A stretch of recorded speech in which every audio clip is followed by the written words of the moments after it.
Alors bonjour les amis. Cette fois-ci, j'ai un livre qui est immense à vous expliquer. En réalité, ce livre a tout simplement 6 ou 7 pages. Il comporte uniquement 4 chapitres. Mais il est intéressant, puis je pense que je vais prendre le temps de vous lire l'introduction à ce livre qui antérieurement a déjà appartenu, si vous voulez, au livre des juges, mais qui, avec le temps, s'est séparé parce que le message était différent. Je vais vous lire le petit texte qui est ici, puis par la suite, je vous reviens pour vous dire comment ça m'est utile, moi, aujourd'hui, d'approfondir le livre de Ruth. Et écoutez bien. Il existe des périodes de l'histoire où tout porte à désespérer. Il n'est question que de haine, de massacre, de guerre.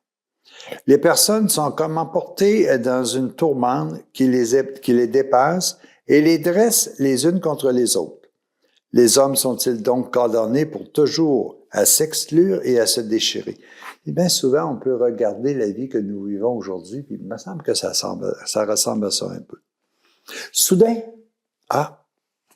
une lueur, un geste d'amour, un pardon qui vient tout briser ce désespoir-là, qui vient tout simplement fermer le cercle de la vengeance.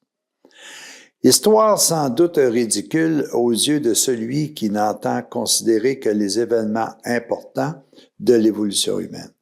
Mais pour celui qui sait lire, c'est un signe. L'espoir redevient possible.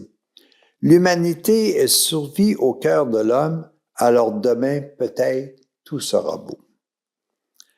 Qu'est-ce que donc la Palestine au temps des juges?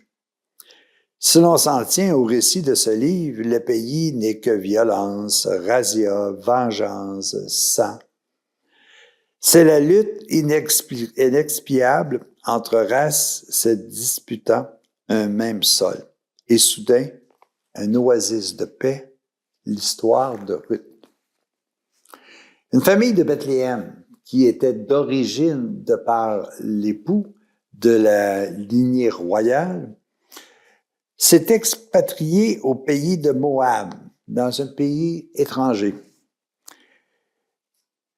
Élimélec, qui était l'époux de Noémie, qui était celui de qui descendait l'origine royale, meurt. Meurent aussi les 2 fils de la famille. Donc, en pays lointain, Naomi reste seule avec ses 2 belles-filles, soit Ruth et Orpa. Puis ils n'ont pas de descendance. Donc, la lignée royale vient de se terminer. Naomi décide de revenir dans son pays qui est Bethléem. À ce moment-là, elle propose à ses belles-filles Ruth et Orpa de l'accompagner dans la ville de Bethléem. Et c'était important de savoir qu'à ce moment-là, quand il n'y avait pas de descendance, c'est comme s'il y avait punition du divin. Alors, il décide est-ce qu'on retourne ou pas à Bethléem. Orpa, une des belles-filles de Naomi, décide non, moi je vais rester. Et elle est vouée à l'échec et au déshonneur parce qu'elle n'a pas de descendance. Donc, sa vie devient sans espoir. Par contre, Noémie et Ruth se tournent vers l'avenir. L'avenir, c'est le pays d'origine de son mari, celui de la tribu de Juda. Elle y retourne, toutes les 2. Étrangère, Ruth arrive dans un pays où les coutumes ne sont pas de la même façon. Et à ce moment-là, Naomi lui permet de rencontrer le frère de son mari, qui est de la lignée royale.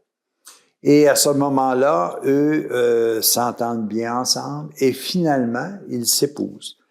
Et redevient l'union de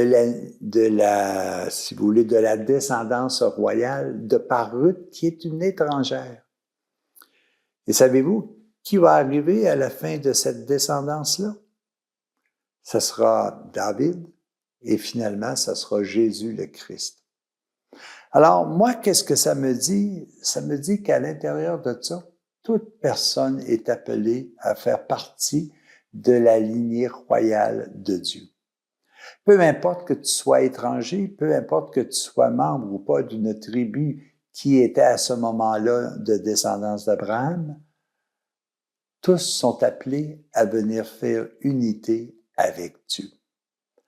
Ça veut dire que sur le plan divin, on n'a jamais quitté l'aspect royal. On est toujours fils et filles de Dieu, peu importe le pays à lequel on appartient, peu importe la tribu dans le temps à qui on appartenait.